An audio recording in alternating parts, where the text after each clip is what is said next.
আসসালামু আলাইকুম। Welcome back to my channel. আজকে আপনাদের সাথে শেয়ার করব ভুরি ভুনা রেসিপি। এইভাবে যদি ভুরি বাসায় রান্না করেন তাহলে পরিবারের সবাই অনেক অনেক বেশি পছন্দ করবে। এই রান্নাটি একবার না করলে বুঝতেই পারবেন না এটা টেস্ট কেমন।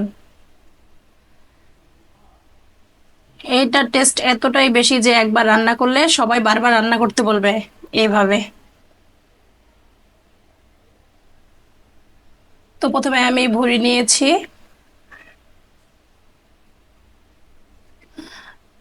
চুলায় একটি পাতিল বসিয়ে দিয়েছি, পাতিলে দিয়ে দিচ্ছি পানি, দিয়ে দিচ্ছি 1 কাপ। এর ভিতরে দিয়ে দিচ্ছি লবণ, দিয়ে দিচ্ছি সামান্য পরিমাণ হলুদ। হলুদ দিয়ে ভুড়িগুলোকে আমি সিদ্ধ করে নিব। ভুড়ির যে এক্সট্রা গন্ধ, হলুদ আর লবণ দিলে সেই গন্ধটা থাকবে না। এই জন্য আমি খুব ভালোভাবে সিদ্ধ করে নিব। তো দেখতেই পাচ্ছেন আমার ভুড়িটা একদম সিদ্ধ হয়ে গেছে। এই পর্যায়ে আমি নামিয়ে রাখবো। এরপর চুলায় একটি কড়াই বসিয়ে দিয়েছি।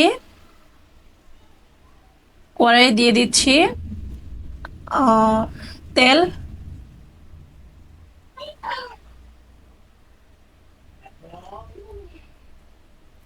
দিয়ে দিচ্ছি একটি তেজপাতা, 4টি দালচিনি, 4টি এলাচ দিয়ে হালকা ভেজে নিব। এ পর্যায়ে দিয়ে দিচ্ছি কেটে রাখা 5টি পেঁয়াজ কুচি। পেঁয়াজটা চাইলে আপনারা কমিয়ে বাড়িয়েও দিতে পারেন। পেঁয়াজটাকে আমি হালকা ভেজে নিব।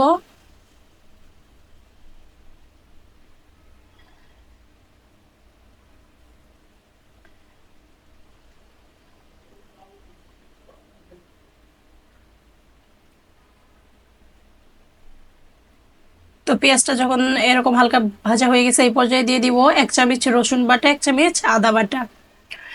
দিয়ে আমি রসুন এবং আদার কাঁচা গন্ধটা চলে যাওয়ার জন্য ভেজে নিব 2 মিনিট।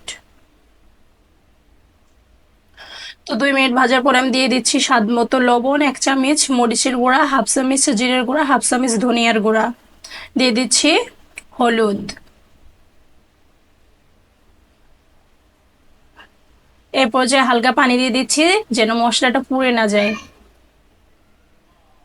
তো আমি খুব ভালোভাবে এটাকে করব, কষিয়ে নিব যতক্ষণ পর্যন্ত তার তেল ভেসে না উঠছে।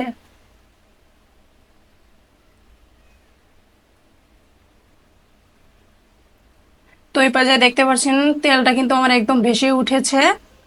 এই পর্যায়ে আমি নেড়ে চেড়ে ভুড়ি দিয়ে দিব।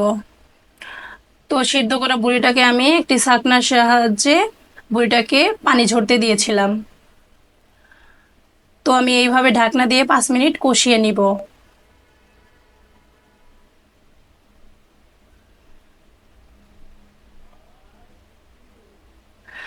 5 মিনিট পর দেখতেই পাচ্ছেন ভুড়িটির উপর তেল ভেসে উঠেছে।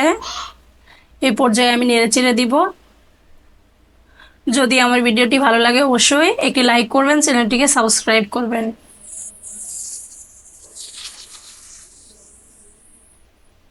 এ পর্যায়ে আমি 1 কাপ পানি দিয়ে দিচ্ছি। পানিটা কিন্তু অল্পই লাগবে যেহেতু ভুড়িটাকে আমরা আগেই সিদ্ধ করে নিয়েছি।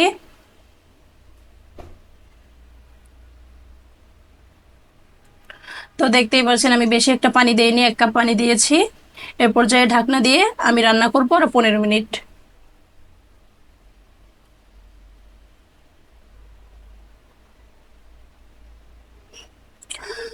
15 মিনিট পর দেখতে পাচ্ছেন প্রায় ঝোল শুকিয়ে আসছে। এই পর্যায়ে দিয়ে দিচ্ছি 4টি কাঁচামরিচ, দিয়ে দিচ্ছি গরম মশলার গুঁড়া 1/2 চা চামচ।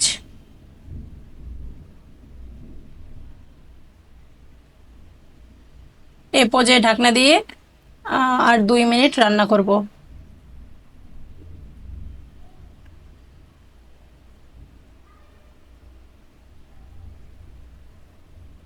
তো 2 মিনিট পর দেখতে পাচ্ছেন আমার ঝোলটি একদম শুকিয়ে গেছে।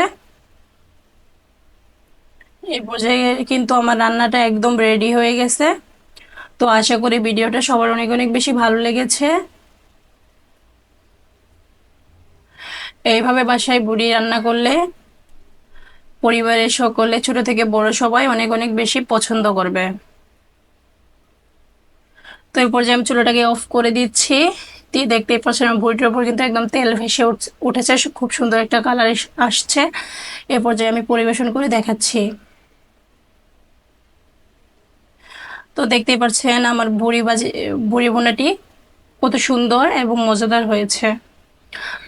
আশা করি ভিডিওটা আপনাদের সবার অনেক বেশি পছন্দ হবে। তো এরপর আবার দেখা হবে পরবর্তী ভিডিওতে।